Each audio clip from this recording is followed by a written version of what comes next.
See, normally when we look at truth, which is what all religions talk about,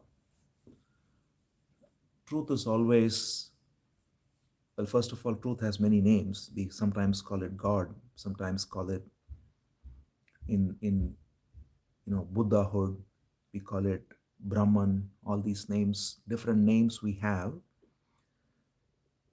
and we look at it as something that is an ideal, right? As what should be. We always project something as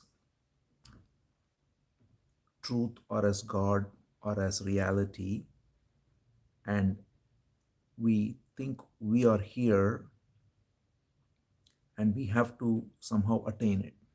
We have to realize it. In some religions, it is posited as actual physical place in time and space where you have to literally reach there, whether it is called heaven or paradise or whatever it's called. Or in many Eastern schools of thought or Eastern religions, typically it is also projected as a state of being. Then we look at figures like Buddha and others, and then we project a state in which they are, and then we think we have to attain this state. So what is, which is our daily life, is somehow considered different from what should be. And therefore, we always have this gap between the two, right? And that's where all the various practices, techniques all come in, trying to bridge this gap. But the interesting thing is, in the very attempt to bridge this gap, we are actually furthering the sense of separation, because we are taking ourselves to be this finite identity associated with body and mind and thoughts, and then we are projecting the infinite in whatever form, whatever name we call it, and then we think we can realize the infinite through the finite activities which are gathered through knowledge, memory, learning, and so on. So the real question is, if the truth or the infinite being is to be realized, can that be realized as separate from what is? Because as long as we think what is now is somehow not divine, not the infinite, and it is out there, whether it is a mental state or a physical place, then this is denied and that becomes important. So what should be becomes important, and what is becomes only a means to an end at best. This is how we typically go about. So every religion, therefore, literally condemns what is, if anything. They say either you are a sinner or you are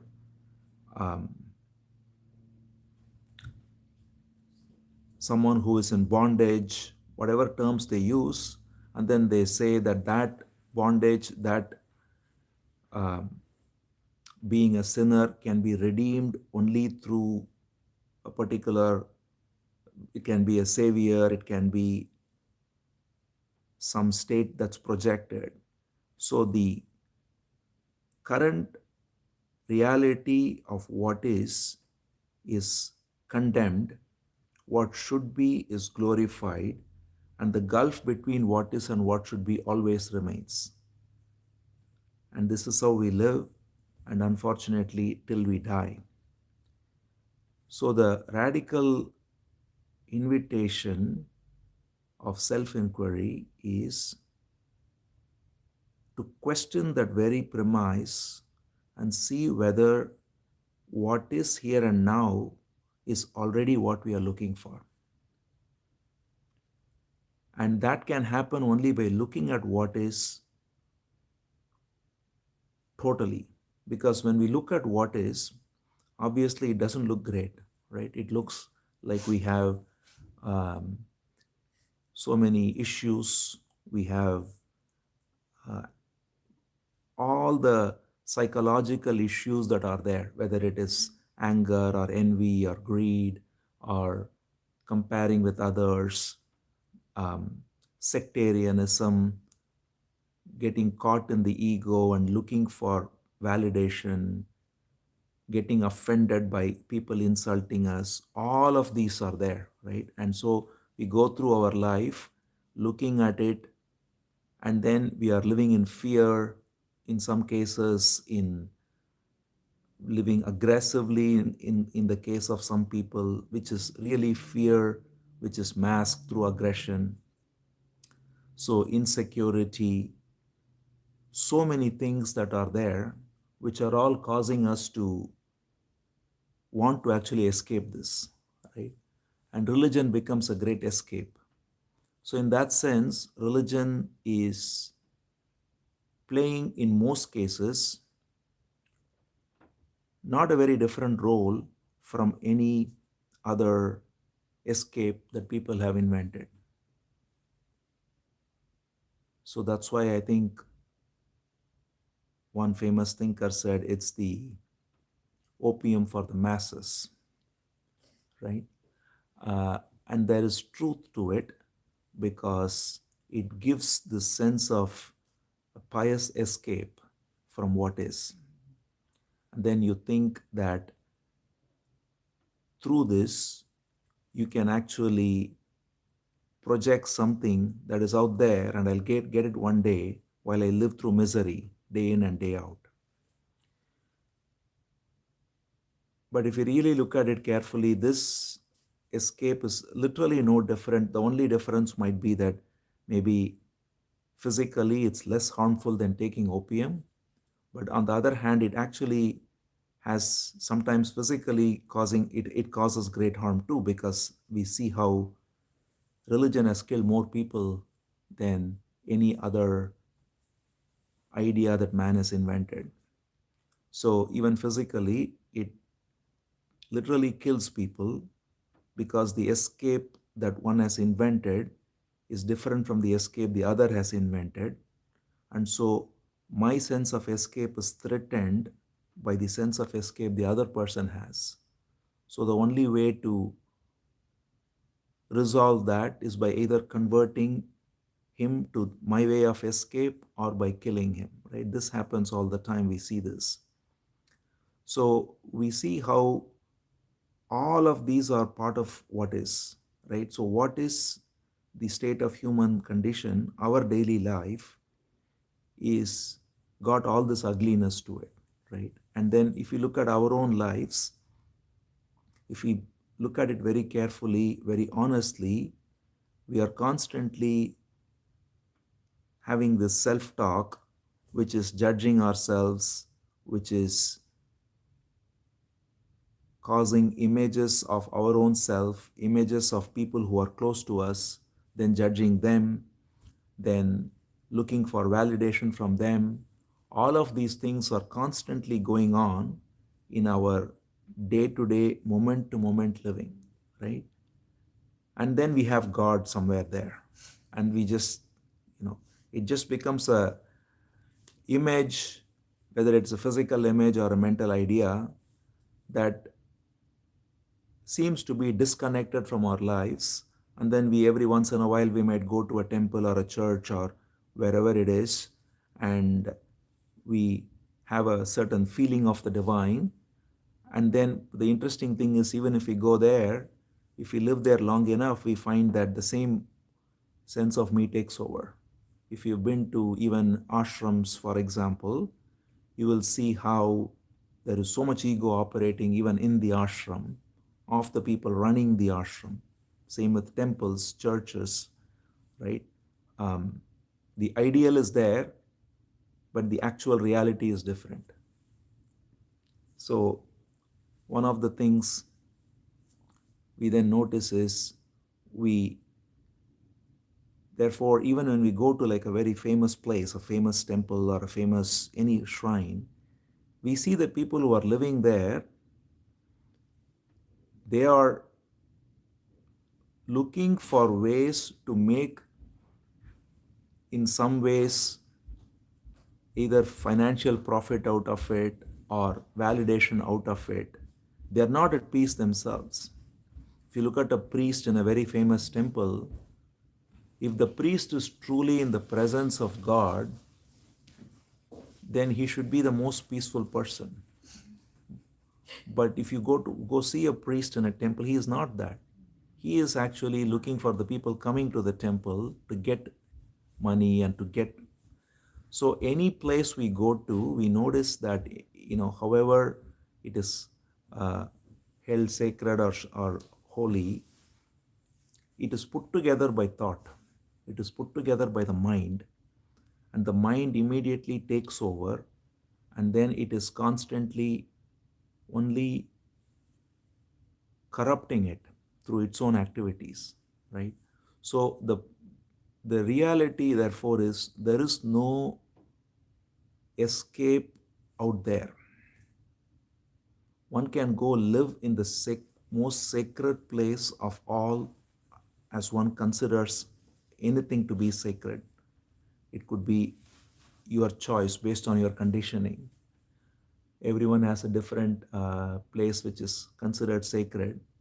But even in that place you go, you will find that people are living with the same kind of pettiness, conflicts, all of that is going on.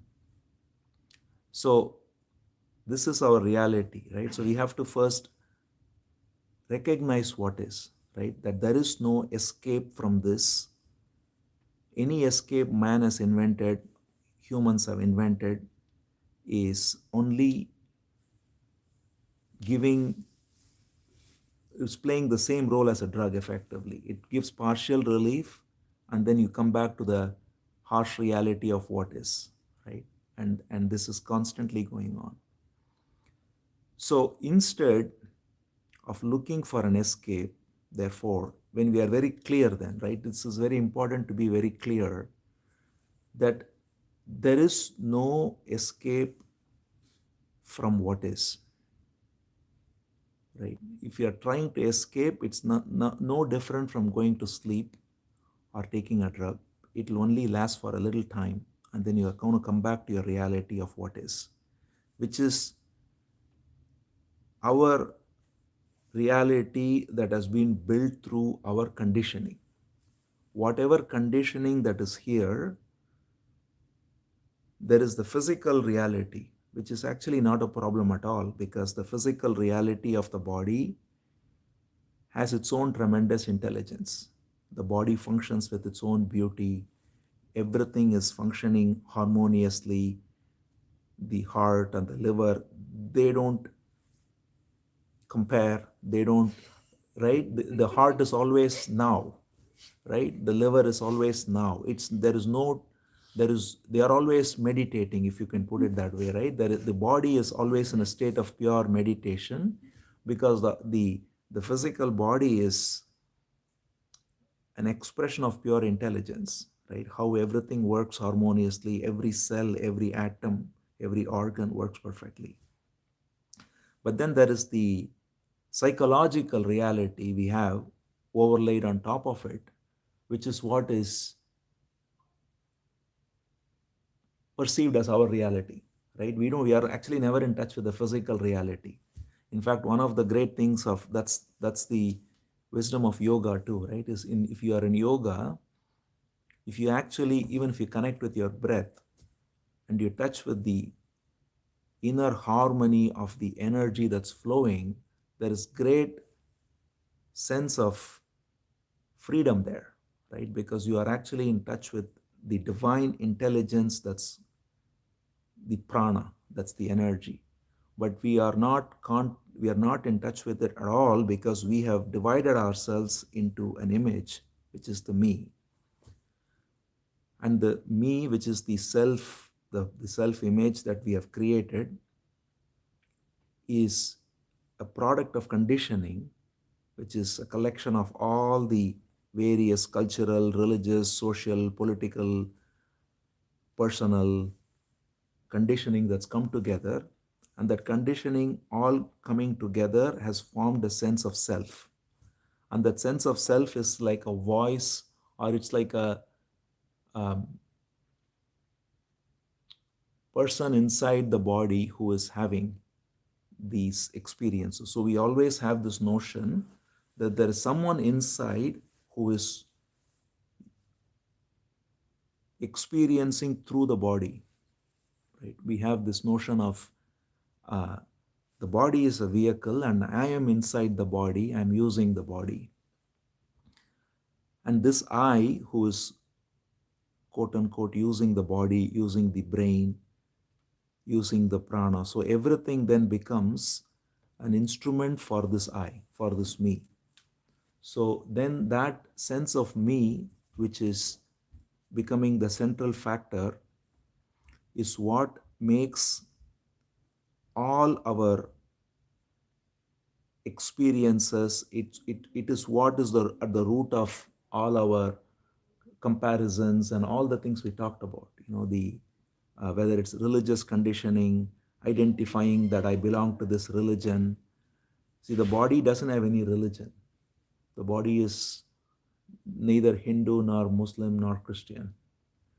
The the mind is where all of this, the image of conditioning that is collected, stores all this, right? That I am belonging to this religion, I belong to this culture, I belong to this ideology, right wing or left wing. All of this is stored in the memory as a sense of self. So the memory has primarily two functions, right? One is the functional aspect of memory, which is essential. Like we said, we need directions to come here, we need memory for that, right? We have memory for how to navigate through this world, even simple things as whether it's cooking or speaking or working with computers, everything needs memory, right? So there is a place for memory, which is what the brain cells are used for, to store knowledge. But we also use the same memory to build what is called psychological memory, right? We build a sense of self and we say, I am this image I have of myself, and that image is stored in the memory, which is the one that is causing all the conflict we have. Whether we are, when someone is depressed, the depression is happening to that image, and that image in turn affects the body because it's stored in the memory and it affects the body. If one is angry, it's happening to that image. If one is envious, if one is caught in fanaticism, all of that is happening to the same image. And the interesting thing here is that the image is also constantly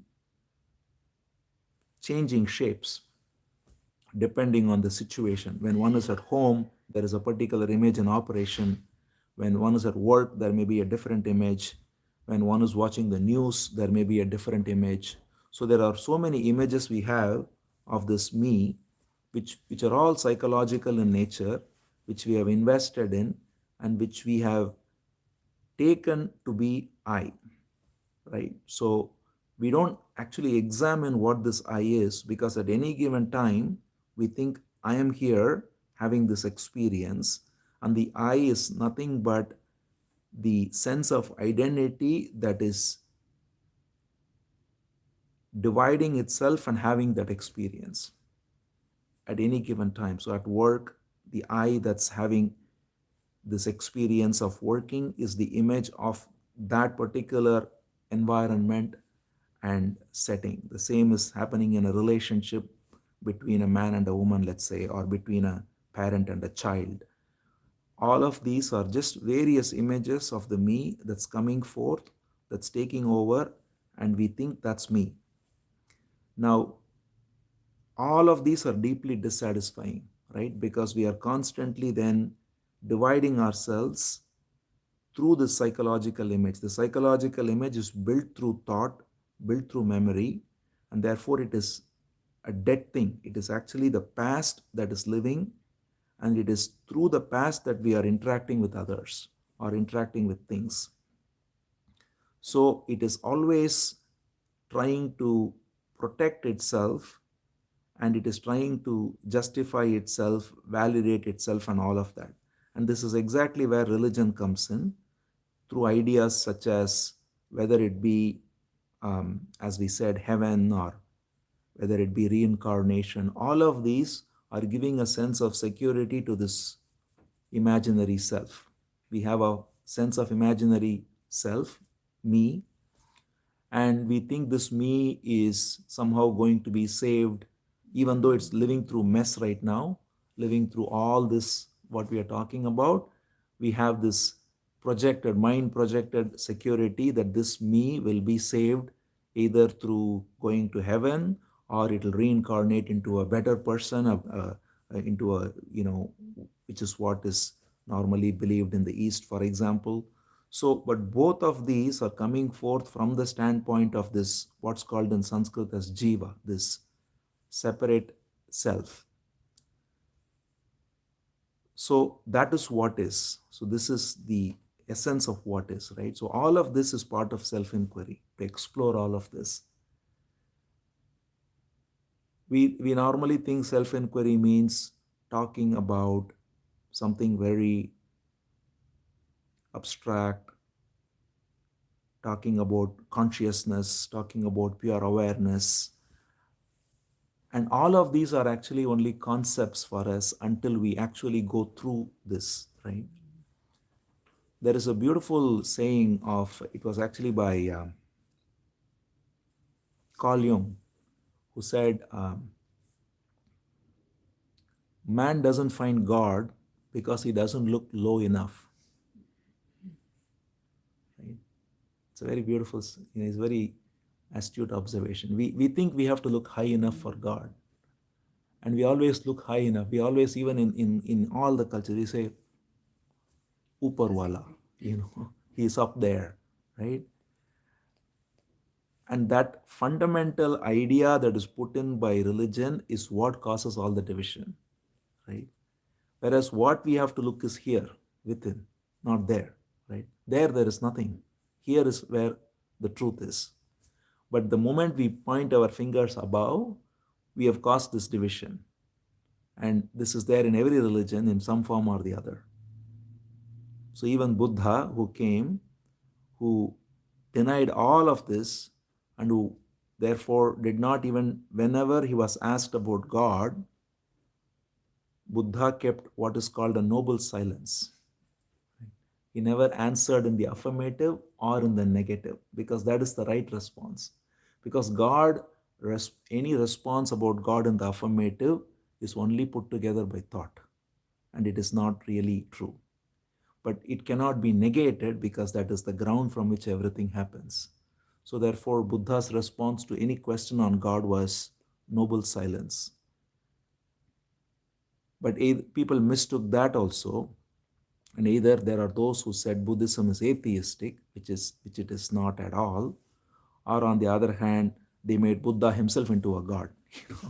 So either way, we have lost the pointer by building these huge statues of Buddha everywhere and worshipping him and creating these rituals around him. All of that's done in the East. If you go to any East Asian country, you see this. Whereas the actual living itself has got no connection with Buddhahood. But Buddha is everywhere as a statue, right? So it's no different from what is happening in the Western religions too, right? It's just different form, different ways in which we are escaping from our own truth. So all of this requires us to be very honest with ourselves, right? So one of the beautiful things, Ramana Maharishi, I always like to quote this one because it's a very simple thing, but it's the most profound thing he said that people miss. There was one person who was his attendant, and it was like 2 days before his passing. And he asked him, I don't understand all this Brahman philosophy and all. What is the one thing I need to do? He said very beautifully, be true to yourself. That's all you need to do. Be true to yourself. If you are true to yourself, you'll find God. If you lie to yourself, we will never find God, right? If I say that I know God because I've read a book, or because I have been told that this is God, this is his form, or this is his name, or this is the what the Shastras say or the scriptures say, all of this is actually we are lying to ourselves. But what is myself? That's the whole. Yeah, that is exactly the inquiry too, right? That's what we are talking about. The being true to oneself means being aware of whatever rises as oneself. See, the thought that rises at any given point is what's masquerading as the self. So to be aware of this is to be true to oneself.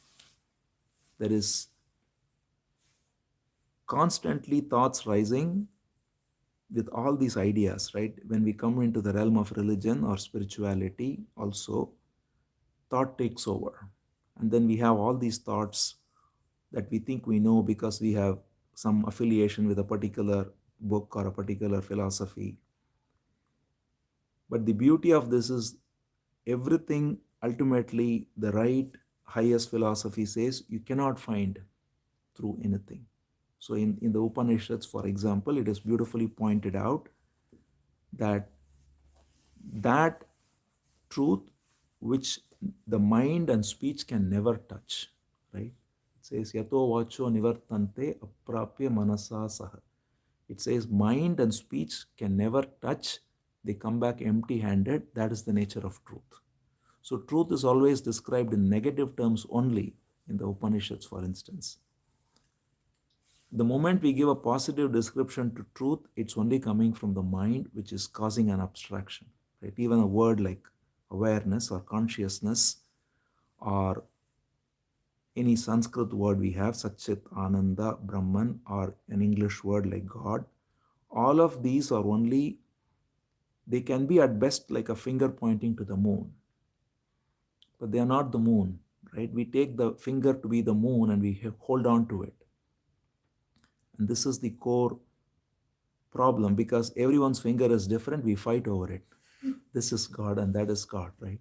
All the fingers are pointing to the same moon, but we miss the moon and we look at only each other's fingers, which is the essence of all religious arguments and fights that happen. So, looking low enough means looking at all this, right? When we look into all of this, there is actually a great freedom in all this, right? When we just look at it, then we are not escaping from ourselves. We are not telling ourselves a story that I know Brahman or I know God, that I have to, or I do not give myself a curriculum that, okay, I'll read these books and I'll get to understand. I'll read these commentaries, I'll read these scriptures, then I'll get to understand. The truth is, none of that is going to, they are all only escapes, right? So once again, every great teacher has pointed to the same thing. Ramana Maharshi was asked, should I read Upanishads? He said, all the Upanishads are going to say is look within. So why don't you do it right now? Right? So the point is, looking within is so hard for us. So we always go outside, and we are very good. We can build a 3-year course on studying Upanishads, or we can build, whatever we do, but ultimately, none of that is going to reveal that which is already here. It's like the classic example that's given of how one who is wearing glasses but forgotten that he is wearing glasses, he's looking everywhere, he's never going to find it. The only way to find it is to actually see that you're already wearing it, but that requires you to turn within.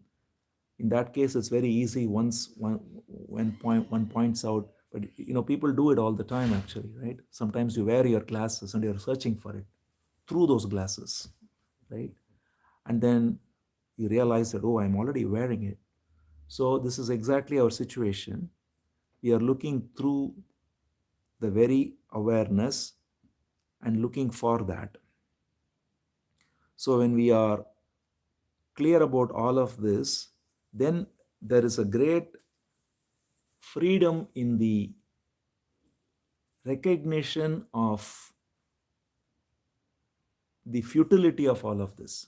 See, as long as we think there is something I can get through reading, something I can get through, I can go to Himalayas and meditate for 10 years, all of these ideas we may have, right?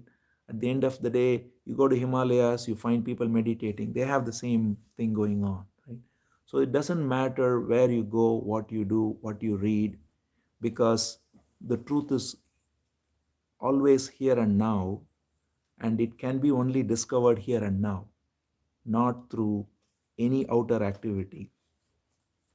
But the moment we invent these escapes, then we are constantly going out.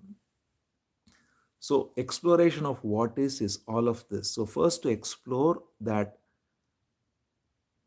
any outer activity is only again a product of thought, product of conditioning, and it is only going to postpone and come never bring us in direct contact with truth, right? On the other hand, if we look within, then something else can open up. So when we are clear of all this, then the question comes as to what is that is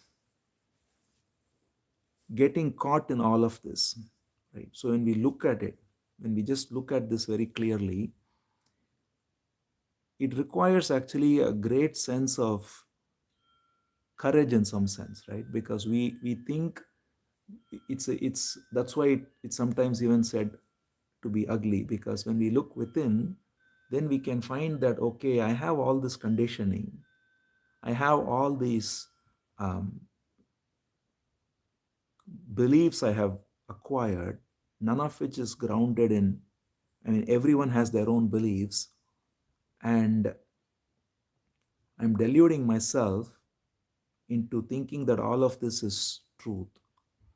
And then I am constantly, therefore, engaging in activities to validate that, right? So when I look at all this, what happens is there is a great paradox, which is what is true self inquiry, right? Which is the very awareness of it is free of it, right? Because who is aware of all this? Right? If I'm able to look at everything with total awareness,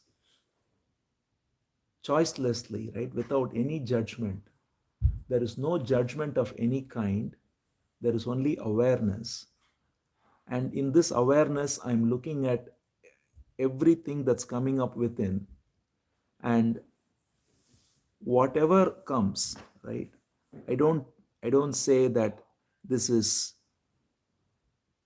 something I need to escape from, this is something I need to avoid, this is something, oh, I would rather go and watch something else, right?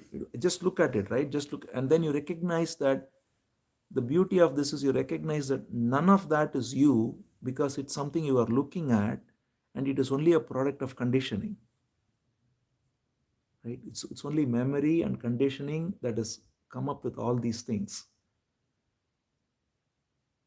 And here you are looking at it, and your very looking is free of identification with that conditioning, right? The moment you don't, the moment you judge it, you are again back in the same rut, I right? have a narrative about Right, it. you have a narrative about it. That I You am looking, I am correct, seeing, I I am am, seeing it, I need to look at it, I'm judging it, I'm liking it, disliking it, all or of I'm this. being free of it, that I'm Correct, looking. all of this. But when you are not having any kind of narrative around it, you're just looking at what is rising, just pure observation, right? So that is actually the essence of meditation, just pure observation, without any sense of right and wrong, good and bad, like and dislike, no duality, right? Just what rises. If fear rises, it's seen. If anger rises, it's seen. If envy rises, it's seen. Because all of this is what is, right? What the other approach, which is what traditional religion says, envy is wrong, anger is wrong, you have to be selfless, you have to be peaceful. So I have then created an ideal which is not my reality, and I am actually suppressing what is rising by superimposing something that I have been told by others. Right? This is the constant battle that's going on. I am envious, but I'm supposed to be not envious. I am angry, but I'm supposed to be peaceful. So there is always a constant conflict going on between what I am and what I should be. And what should be is never a reality because it's only an ideal that's imported through conditioning. So the other way around, which is the other extreme, by the way, is I am caught in envy or anger and I just completely Lose yourself. lose myself in it. Then you are causing chaos of a different kind, right? You are becoming, you are so envious, greedy, angry, you are acting it out, you are. So both of these ways, one is the way of yielding to the base instincts, other is the way of suppressing the base instincts. Suppressing the base instincts is what religion talks about, and yielding to the base instincts is essentially what consumerism all about, right? Just buy more, do whatever, just more and more and all that, right? But the middle way, which is the way of self inquiry, is neither to yield to it nor to suppress it, but just look at it. It's so simple, actually, right? If you the beauty of this is just so simple. You're not you don't need to learn anything for it. You don't need to read a book for it. You don't need to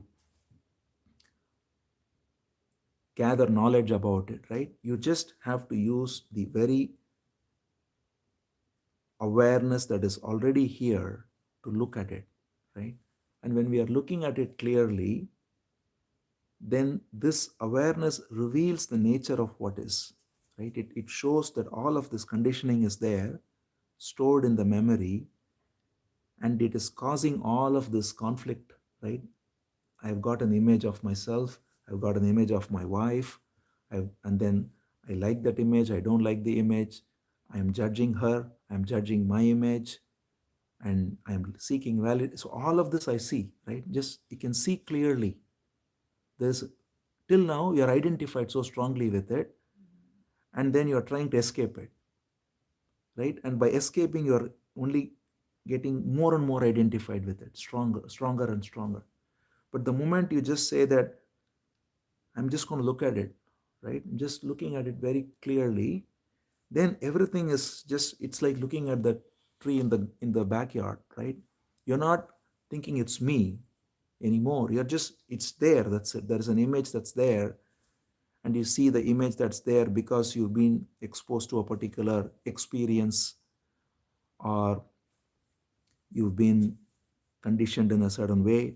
All of this is seen, and then who is looking, right?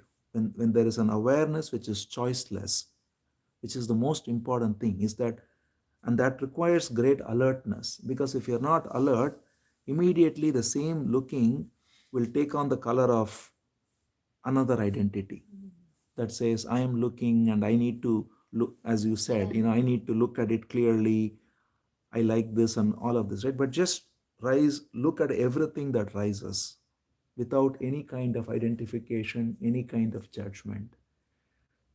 And when there is such pure looking without any judgment of any kind, any identification of any kind, then in that looking there is no corruption there, right? There is just looking that is free of any kind of identification of any nature, right? There is just simple looking.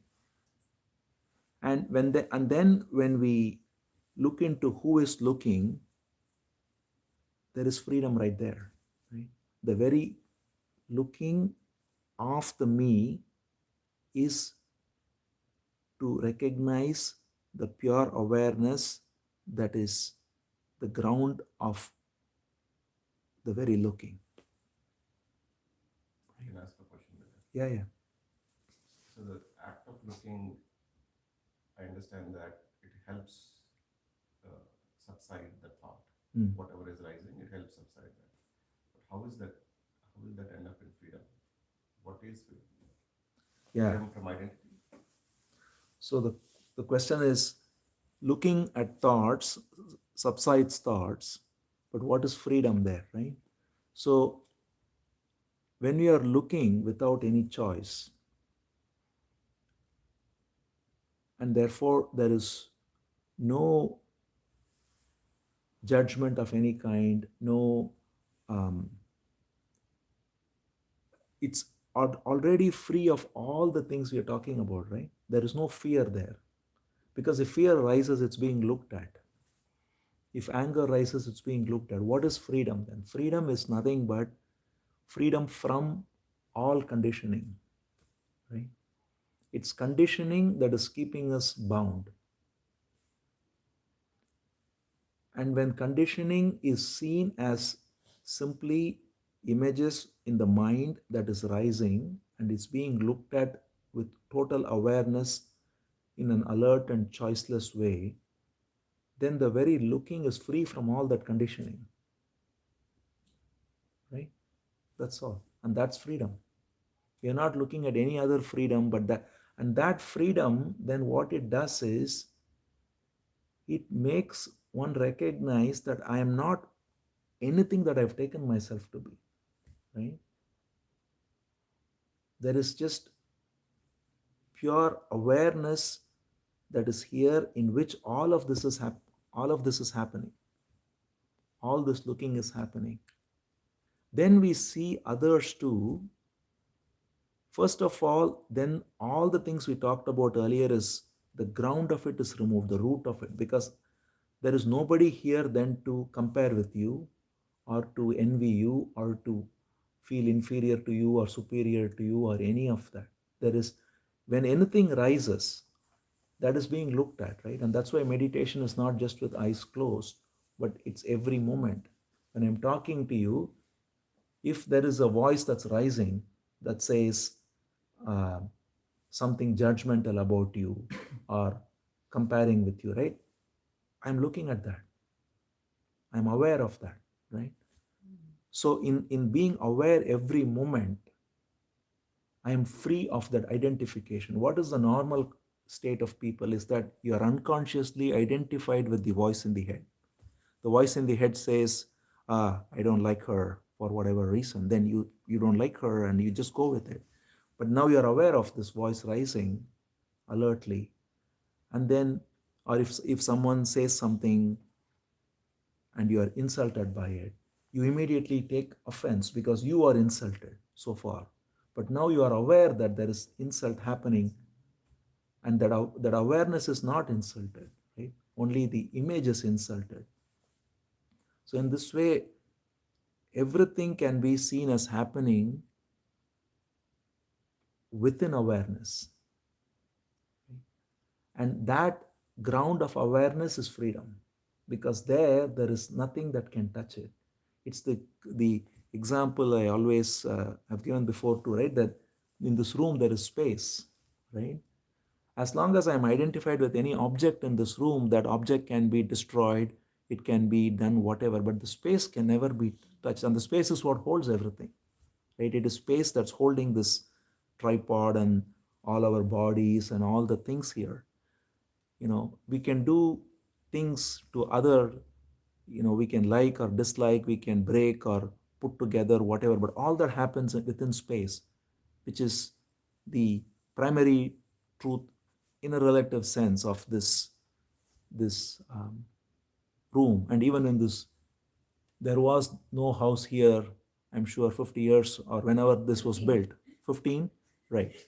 So there was space even then, right? And when the house is gone, maybe 100 years or later, whenever it is, there's going to be space, right? So space is unaffected by what happens. So that's the way. So the freedom is the space of awareness. That is why there is this beautiful term for Shiva, as we said already, Chidambaram, right?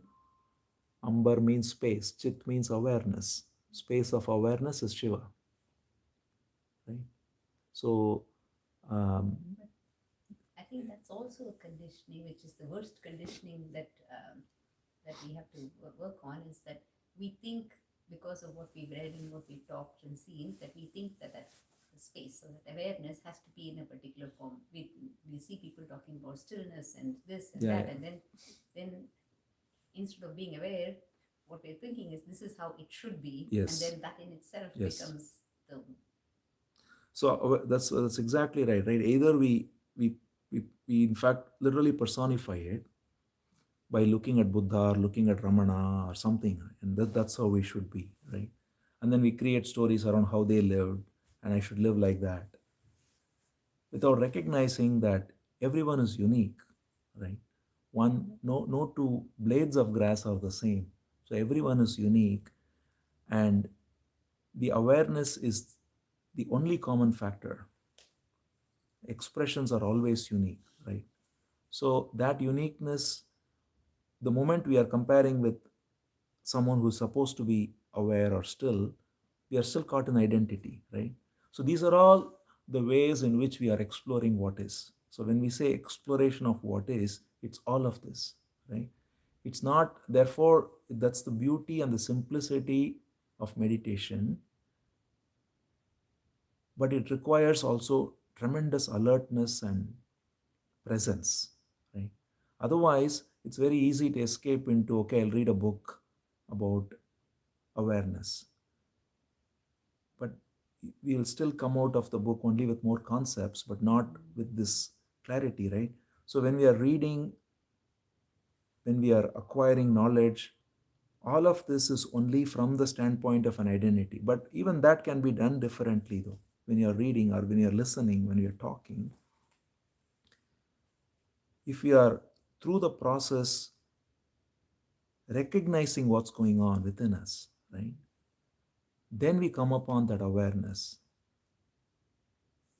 It's not through looking for it. So it's like how there is silence between the space of two sounds too, right?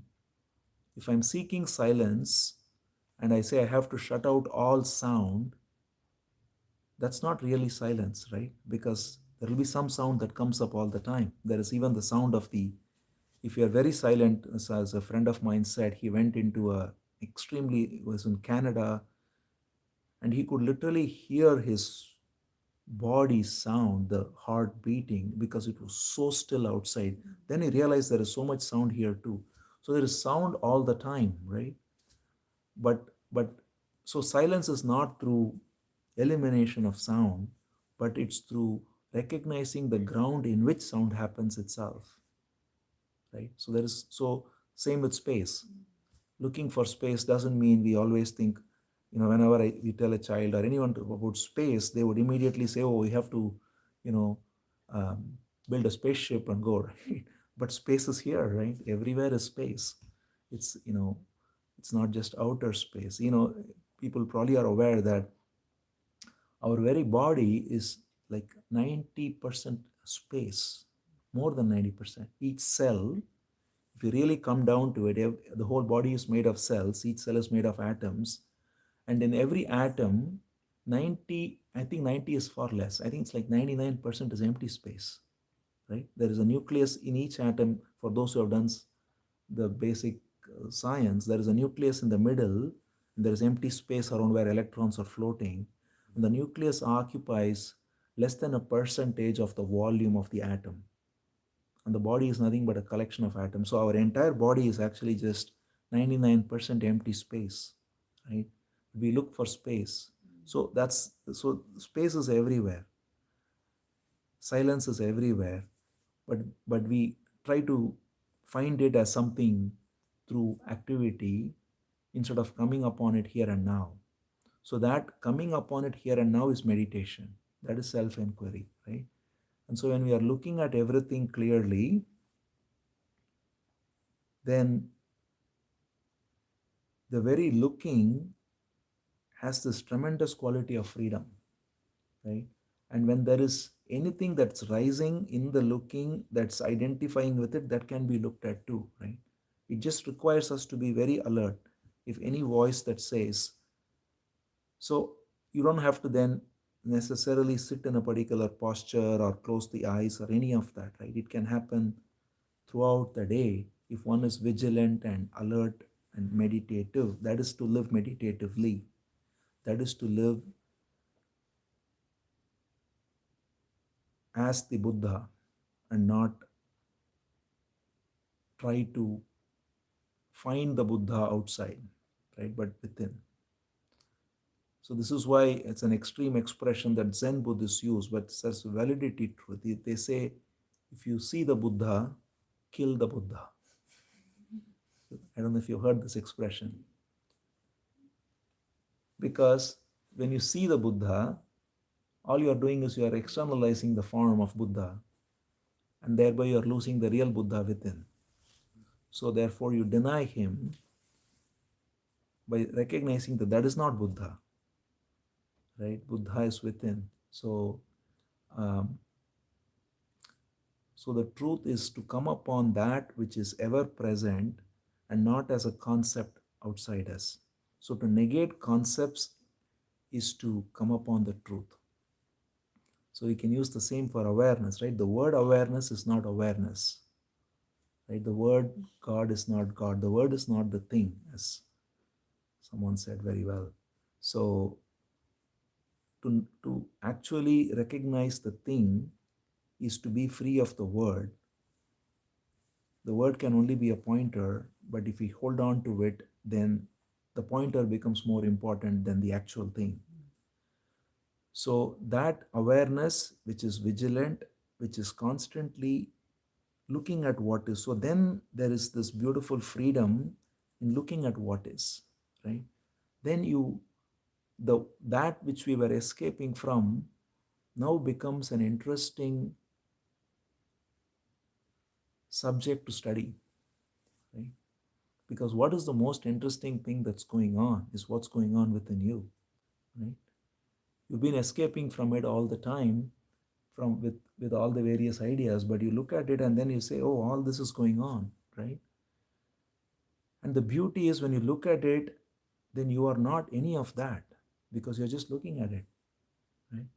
If there's envy rising, that's looked at. If there's anger, whatever, all the things we talked about, all of that is looked at. And there is great freedom in that looking. And that freedom brings about all the other qualities because then, as we were going to, the others become, when we see other human beings who are doing the same thing, first of all, when we are not identified with any image, there is nothing here to judge them, to get comparative with them, all the things we talked about. But we also see the suffering that they are having. Everyone is going through this suffering. And we can look at them only with eyes of compassion then, right? Because there is no entity there except the false me that's driving all the so-called evil actions, right? So evil is a product of only ignorance. There is no evil other than ignorance, right? It's ignorance that's at the root of all evil. So when we recognize this, then we see a person who is acting in whichever way they are acting. We may respond to it depending on what the situation demands, but inwardly we can be with compassion to them naturally, right? Because we know that that's not the person acting, that is just the image that's conditioned. And everyone has something that's making them do. And so the real help, the real service we offer someone is, if they are ready to listen, point that you are not any of that, right? Then he is free, she is free right then, right? You can point that you don't have to suffer, you don't have to look for any escape. You don't have to, people, all escapes are coming out of that, right? Alcohol, drugs, nowadays, social media, doom scrolling, whatever people do, all of this is coming because you want to escape from what is, right? And then you think you can do this. But then when you look at people, kids, adults, old people, everyone is doing this now, especially, right? So when you look at all of this and say that all of this is just because people are trying to escape from the me into another me. This is the constant movement, right? Like, I have a sense of me, I don't like it, then I take on the image of another me, then that becomes boring, then I go, I watch a movie, then after that I'm bored with that, then I go to another sense of me, I read a book, then I go to a temple and then I feel very pious because now it's a very spiritual me, then that becomes boring after a while, then I come back to another. We're just doing this round and round and round, right? That's what is the nature of what is. This is what is, right? The beauty is you explore this what is, you come upon truth rather than talking about what should be, which is what religions do all the time. You just look at this, right? There is, when you look at this, we are laughing because we all do this, right? So, but there is great freedom in this when you look at it and say, oh, there is nothing personal here, right? This is happening because of conditioning. And I can look at it, and when I'm looking at it, then the next time there is a propensity to do this, I look at it, right? I'm not unconsciously grabbing a bag of chips. Right? That was in secret. Just saying, you know, because, you know, No, no, it's all good. I know, I'm just saying, And chocolates. Both together. so chocolates too, right? So whatever, instead of, I'm aware that this is what's happening in me, and I'm reaching out for this, or I'm going there because I'm escaping, right? And when I'm aware of it, I don't do it then, right? I'm like, okay, why am I doing this? Because I'm trying to escape from something. What am I trying to escape from? I'm trying to escape from the fact that something is uncomfortable. What's uncomfortable? It's uncomfortable because there is a sense of me that's being disturbed. Who's getting disturbed? The sense of me. I look at this, then who am I? Right? That's self inquiry. So you come upon this, then there is freedom right there. By not escaping, not yielding, not avoiding, not suppressing, just looking at it, you come upon the freedom. So that is, in a nutshell, the pointer of exploring what is to come upon truth.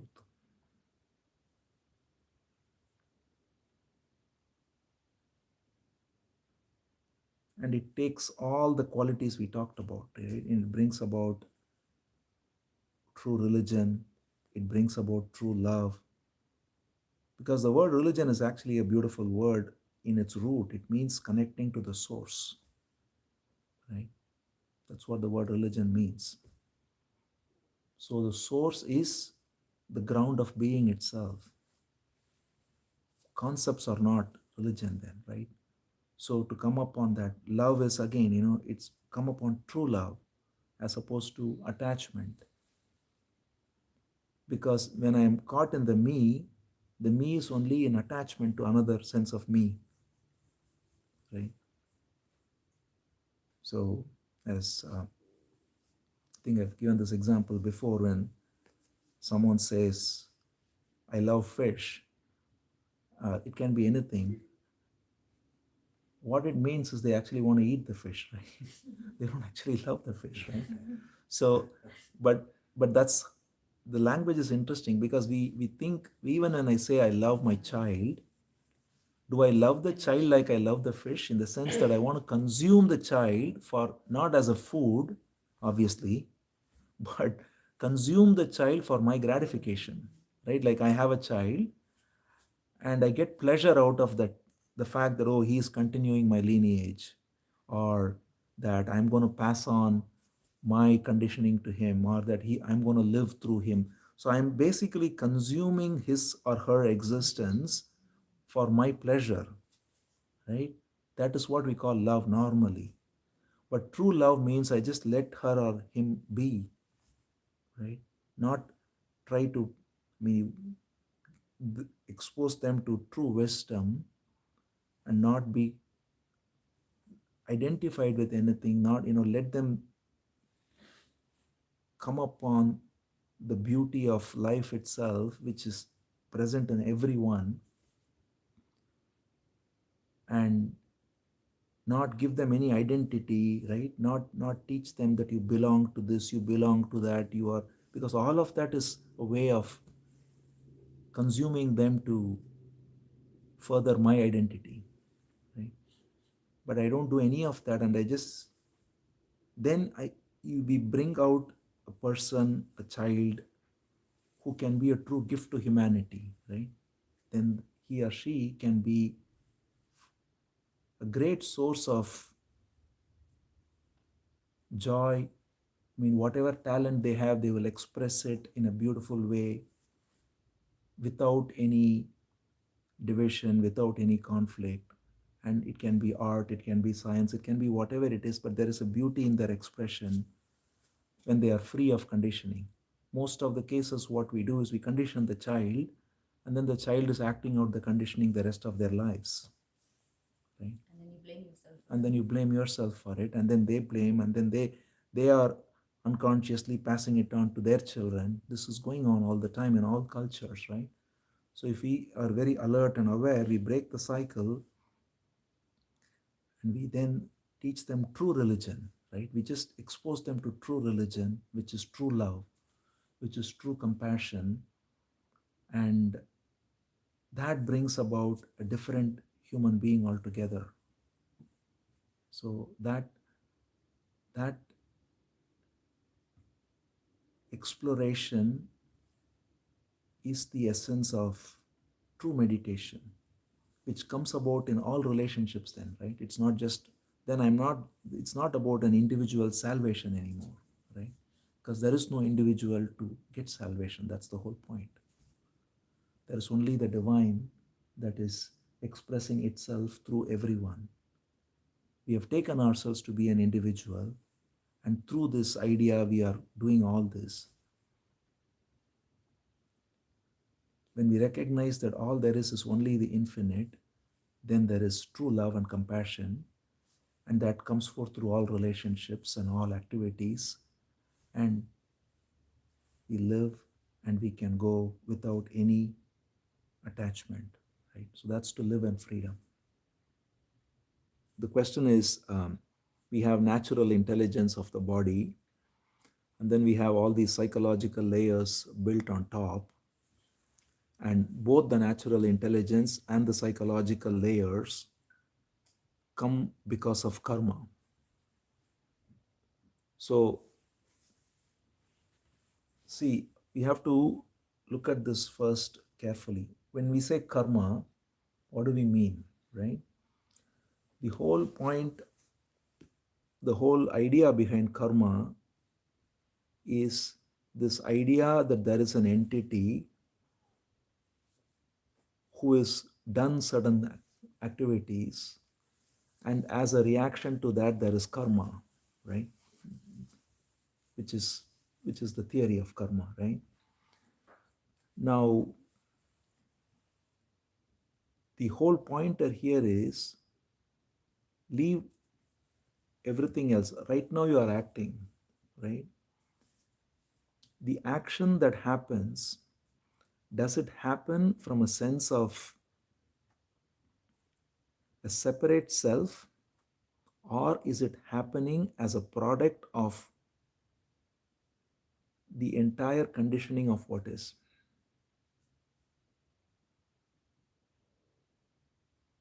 See, when you do any action, whatever action you engage in, whatever choices you make in that action, whatever decisions you come to, all of these are coming forth based on what you're exposed to, right? But there is a false idea that comes forth that I am making the choice, right?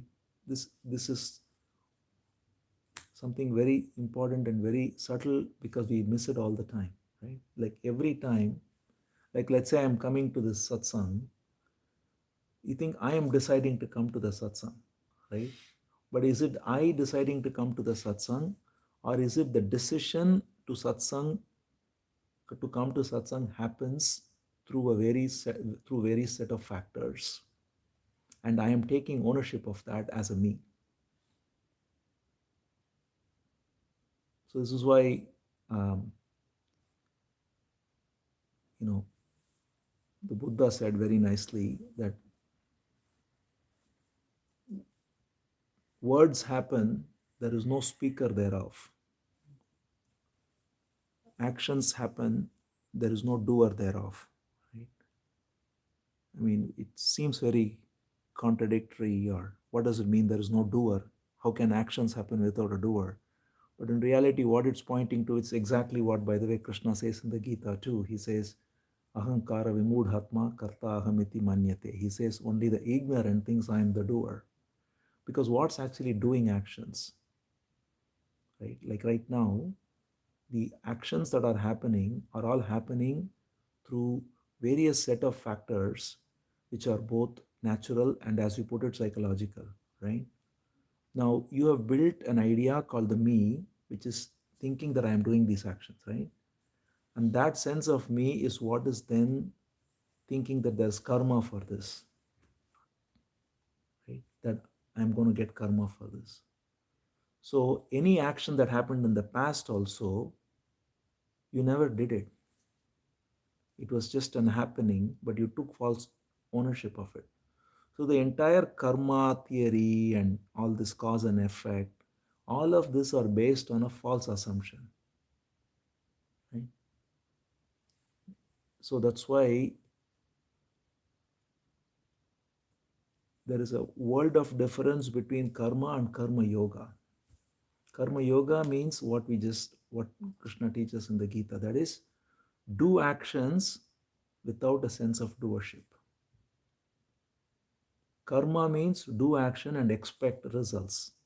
That's what all the fruitive actions are about, all these so-called karmic rituals and all the things they have. So in fact, those are all negated in the Gita. That's why, for instance, so then you recognize that what is born is just an expression of this intelligence that's coming forth, right? And this so-called psychological layer, why it is there, whether it is an effect of past ignorance, it has no bearing, because all that matters is right now you can either be caught in that conditioning or you can be free of it, right? There is the natural intelligence that's operating, that's necessary for the body to function. The eyes are seeing, all of this is great intelligence, right? We think the word intelligence we associate only with the intellect, which is a very small portion, as we said in the morning too. I mean, the amount of, like, robotic vision, for example, they're trying, it's so hard, and we do it so effortlessly because we don't do it. It's actually happening, right? The vision is happening so effortlessly through the eyes.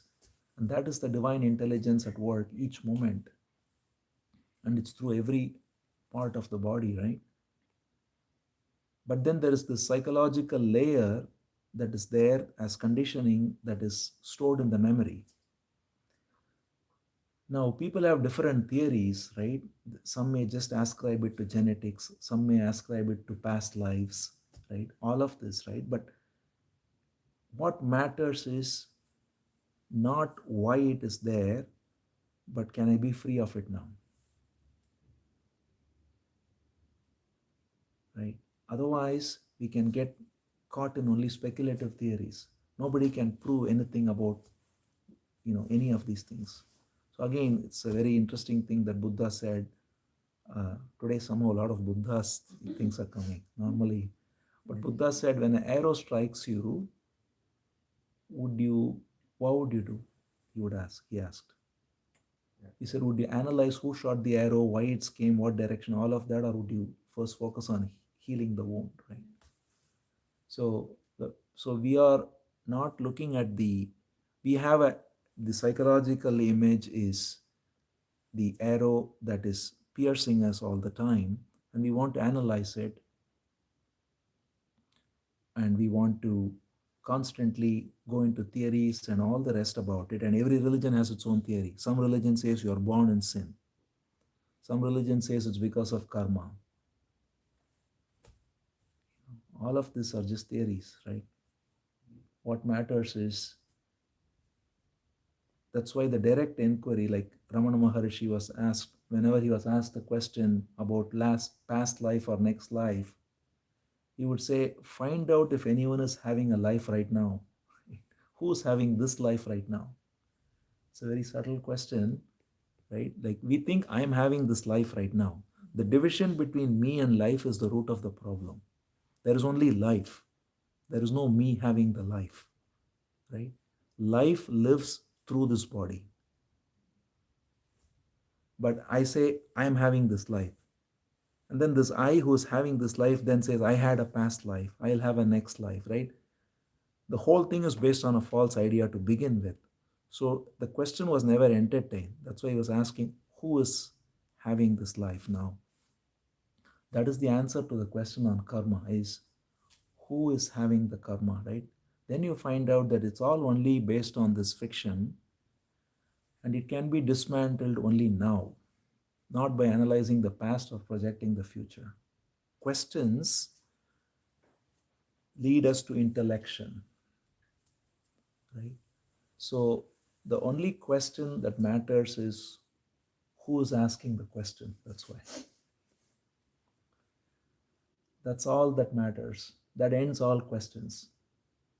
Because questions can go on, and answers and all this. So if we engage in some other type of discussion, we can have a series of talks on karma, right? And it's never ending. We can have a series of talks on any one topic, but it keeps the questioner going, right? The questioner is nothing but the sense of me, which is wanting answers, and the answer only feeds the questioner. Because if the answer is truly, see, in other realms, right? Like for example, David, you had a question on how to come from 148th to here, right? That question goes away, right? When the answer is God. Because it's a functional question, you got an answer, you did it, and you're done. But these questions never go away. Why? Because the answers never actually address the question, they only feed the questioner. Right? We keep asking the same questions over and over. If I want to know how to cook nice recipe, I ask the question, you tell me, it's done, the question is gone, right? It'll never come back again. Unless I forgot, then I can look it up, whatever, right? But the answer is answer satisfies the question. But these kinds of topics, the answers never satisfy the question, because the question is not the problem, the questioner is the problem, right? The questioner has built a sense of image and is sustaining himself through the question and answer drama. So even if an answer comes, he'll say, oh, let's see what that person says about this question. Let's see what he says. And then, we will compare and contrast, and what does this school of Advaita says, or that school of Buddhism says. It's just because all of this is a way for the me to keep going, instead of looking at who's asking the question, right? So that's the only question that matters, because that ends questioning. But you have to ask the question at least once Yes. or twice to know that you shouldn't ask. No, it's not that you the same shouldn't. question. There is no should. This is just a looking at I it. should That's all. in the Yeah, sense. right, I right. mean, that's the reality. That's it. Yeah. So when you look at this question and you say who's asking the question, then you recognize that, see, you are talking, like, for example, because you spoke of karma, because you've been exposed to this concept of karma. Let's say someone who is from a different background, he would not even have that question, right? Because he would think of it as, something, whatever, right? So the question is coming only out of conditioning, right? And so that conditioning wants to get validation for that question too, right? Because I mean, in some cases, in some people's cases, if the conditioning is very strong, then you are seeking validation by saying that, like, if someone comes and says, um, whatever, right? Like you go, the many religious gatherings, people only want validation. They say, oh, I've believed in this savior, and now you also believe, so it makes me feel better that you are also believe. So it becomes a numbers game, right? So that's why people want to convert and all the rest, right? So, but if you are not caught in any of that, and then you look at it and say, okay, why am I even asking, right? And then who's asking? Then there is a freedom in that inquiry within. And that's a great point. But as you're talking, there are questions which keep coming up, and Yeah. when I'm aware of them, right? And then they're there, they come back, they go. But that's what is how is that different from suppressing it for anything? Whether if I want to eat potato chips or murder someone or not want to ask the question. I know I'm not going to The go chips for are potato not going chips. away. It's not going away. Have you He cooked put the it? thought in my head this morning. But but is that like suppression? And if it is something like, say you think that you have a vice, and if it is not physiological but like a bad habit, again, potato chips, like when you pick that thought up or you don't pick that thought up, they're both kind of changing, doing something to it, yeah. Yeah. Like, so if you don't ask the question, then you're still acting on it. And if I'm just aware Yeah. of it, then Yeah. No, that's exactly right. See, awareness is the greatest action, actually, right? Being aware is not inaction. It fundamentally transforms what is. So the question is, who wants to eat the chips? Yeah, Exactly. exactly, right? Like there if is a I'm, straight answer to that. there is no straight answer. Absolutely, there is. So the either it is because of the see, food choices again, right? Music choices again. All of this, it's just product of conditioning, right? What sounds as great music to you may sound like, people like don't like it because they are, like, you know, listen, someone likes hip hop, someone likes rock, someone likes Carnatic, someone likes Western classical. It's purely conditioning that's liking or disliking. Same with food, right? So it's all a question of, I mean, certain things are, of course, there is biological programming. Like, for example, everybody likes sugar because there is a biological programming to go for sweet substances, right? Um, but all of this is ultimately just coming from the conditioning that's there. So the important thing is, that's why, yeah, who is doing it? Why is it coming up, right? So to your original question or point, it's a very valid point that seeing is doing, awareness is action. Because if you are aware, in that very awareness, it dissolves. And if it's meant to be, see, for example, I'm sitting here and there is a thought that says I have to catch a flight today, which interestingly I do. uh, then that thought, so then as I look at the time, and then there is an act, so that then you respond to that thought because it's a practical functional thought you need to act upon. Another thought that comes, which is completely irrelevant and it's purely of the nature of psychological thought, then it is seen and it's dropped. The very dropping is the action. So it's not that you are certainly, that is why what is like observation of what is brings forth direct communion with truth, because otherwise just you know If you're just aware of something and it doesn't do anything to it, then you are still in the same waters, right? But the very seeing changes it. That's the beauty of it. And then after that, it looks like you have to use the mind, right? Like for either if it is something that you want to work on, then you need the mind and the willpower to to No, to no, make that no. action. There's No? there's no, no, no. Again, see, this is all we are. See, awareness is just being present and alert to what rises. Willpower, all of this is coming forth because I'm again projecting time. I'm saying I have to do this, I have to do that. You just, you're, we get up from here, we go eat lunch. There is an awareness of what you're eating, right? When you're talking. And so the life unfolds only now. There is no, it's a very simple thing for us to recognize that we are constantly escaping the now through ideas, right? By saying, I have to do this, I have to do that. But you don't have to do anything if you're present now. Walk me through this then. So as I'm sitting here, I say like I want to change positions. But there's also this thing which says I want to stay still, right? But at that point I have to make an action. So And for me to okay. sit still, then I have to use that control to make that action, right? That you have to act on.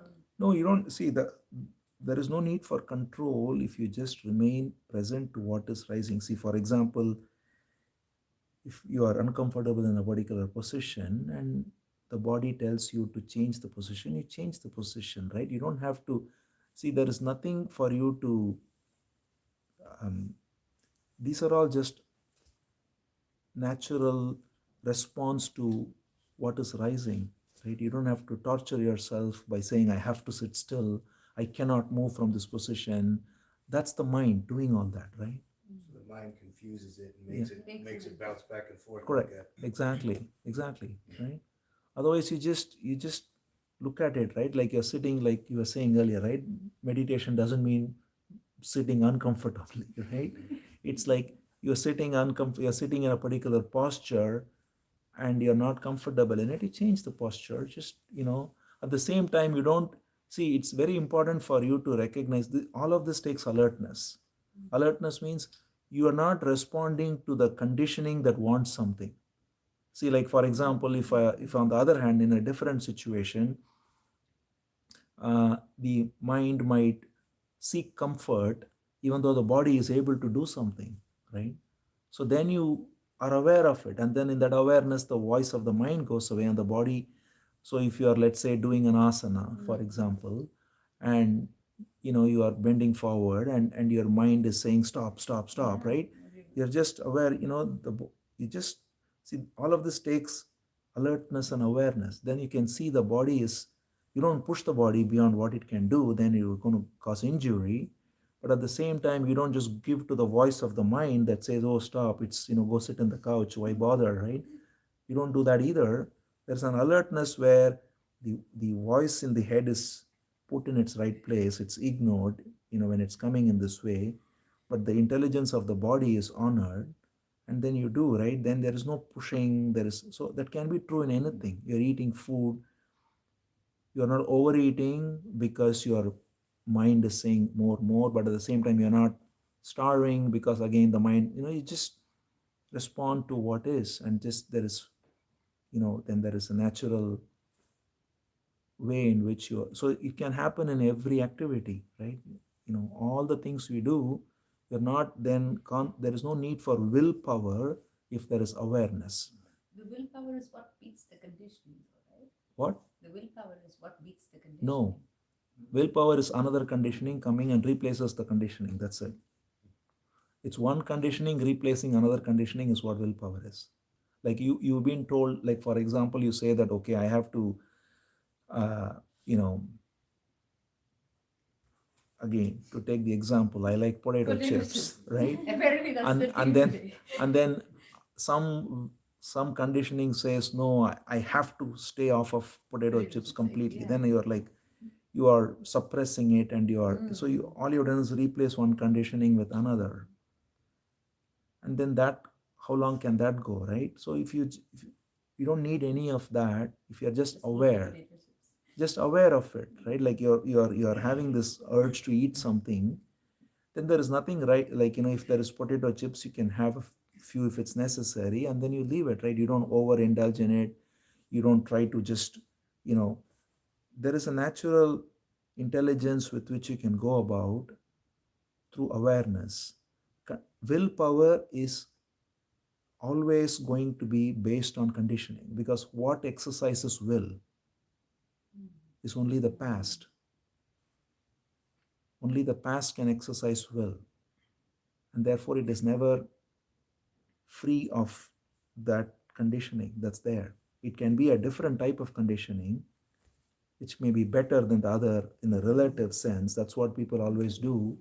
It's like I have to exercise, I mean, willpower to do this, but that causes a lot of conflict too, and that's why even science says that willpower is a very finite quantity.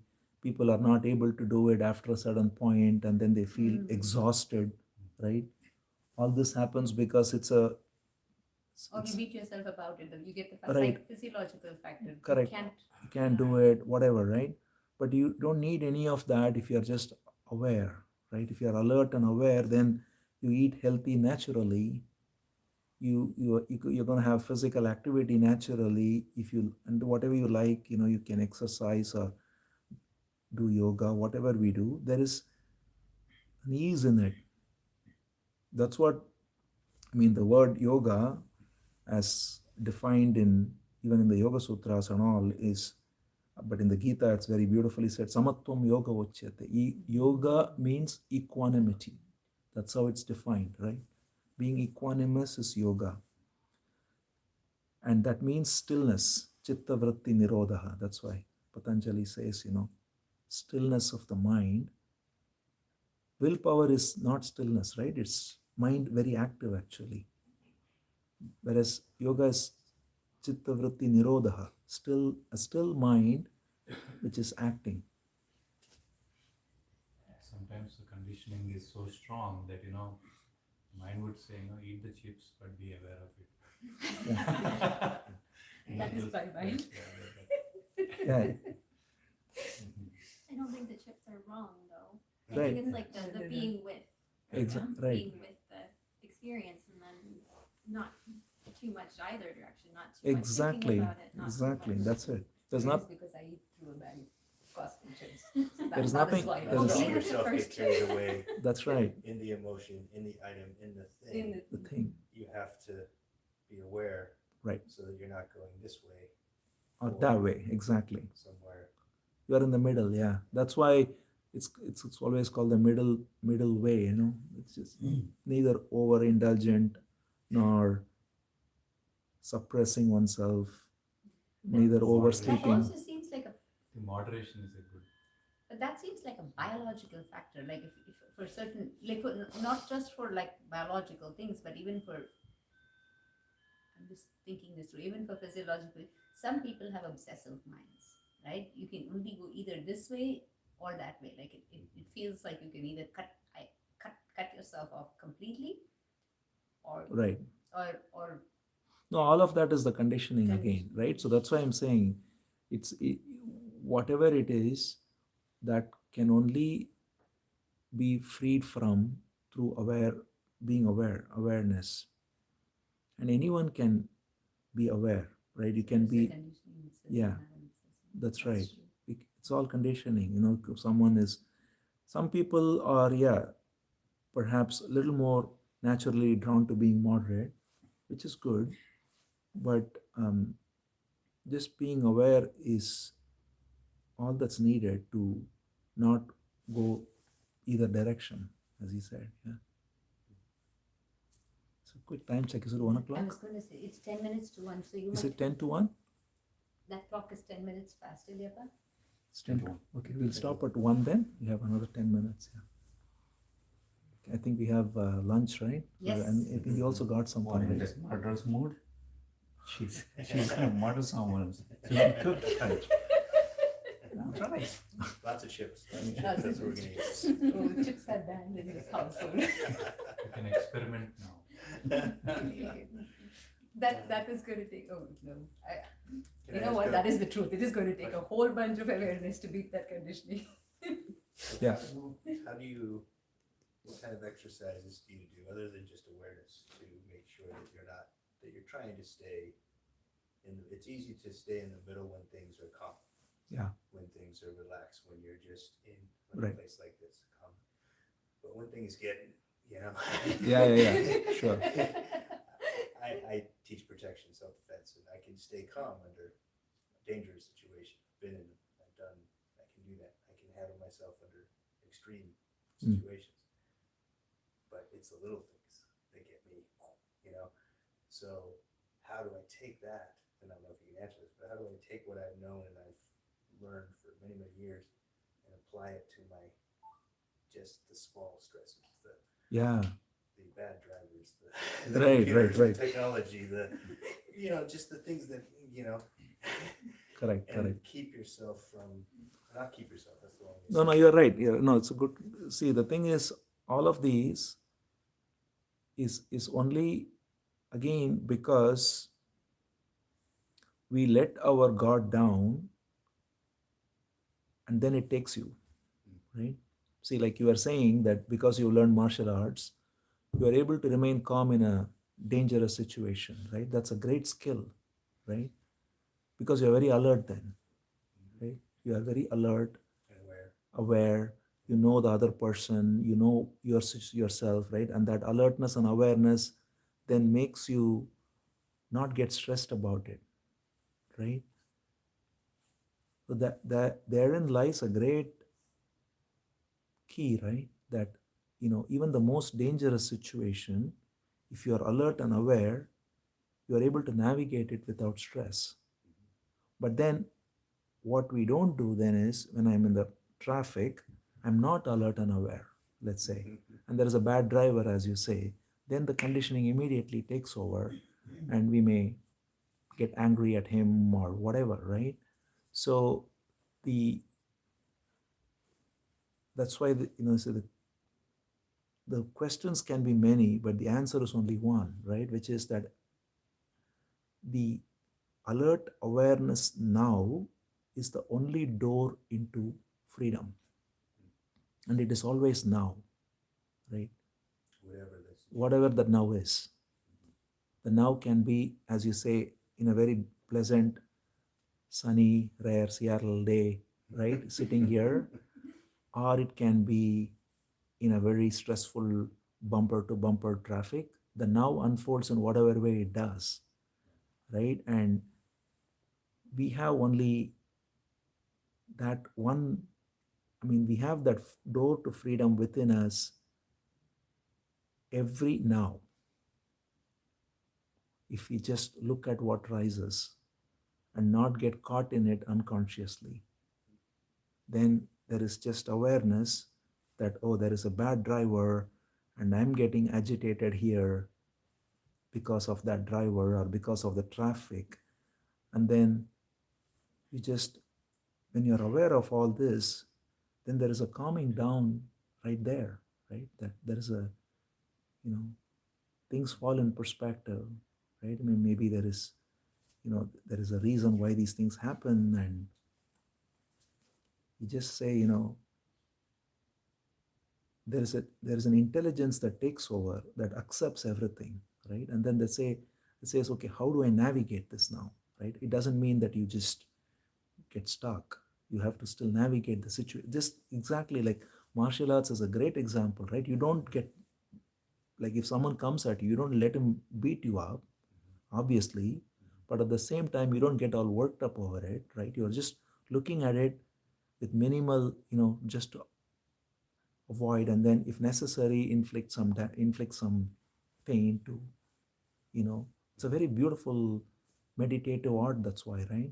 And so that's exactly what you need in any situation, right? Is that the ability to accept what is coming at us, look at it clearly, and in the very looking, it reveals itself what's happening, and then you respond to it. See, The other there is, side. I think it's more than the body, though. I mean, Oh, well, yeah, everything is the more body, than- but it's the the, mind is in the body. aware, exactly. That's the thing, right? If you know, I remember reading a little bit about some of the observations of Bruce Lee, one of the, obviously, the famous martial artist, and he was very drawn to, I don't know if many are aware, but he was extremely drawn to J. Krishnamurti. So Bruce Lee was a huge fan of Krishnamurti, and he was because he realized that martial arts is not the body at all. I mean, of course, it's the body, but it's the awareness of the mind that is the essence of martial arts, and that's why this choiceless awareness that he writes about. There is, if you just Google Bruce Lee J. Krishnamurti, you will find tons, because Bruce Lee was a huge fan of Krishnamurti, has read a lot and even talked about it. So you will see that that presence that is there with awareness is an essential quality of martial arts. Right? I mean, I've dabbled a little bit with it, but I'm sure you are very aware of this, right? Like, your brain has to be fully present, right? It's not just the how the movement of your arms and legs are actually secondary. I think Like any sport, but especially martial arts, because you're looking at someone coming at you. It's a very meditative, you know, um, sport. That's why, right? It's like you have to be very present. So yes, so it's that total presence where the entire being is present, right? There is no division between even the body and mind. You're So just isn't it like just any other flow state where basically Flow you state, stepped yeah. outside and you just basically in Right. the moment, right? present fully. Yeah.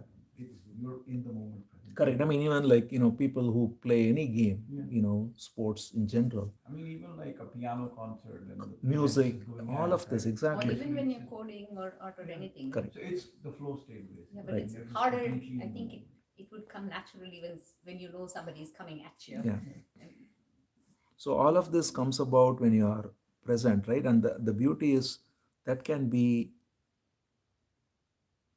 all the time. See, many of these flow states are actually very meditative, but they don't realize it, right? They come out of it and then they think, oh, something, but if you are actually present, then it's a very simple art of being in flow state all the time, right? You have to be very present for that. And that's the pointer of exploring what is to be free. Then you are, through what is, you come upon that silence, inner silence.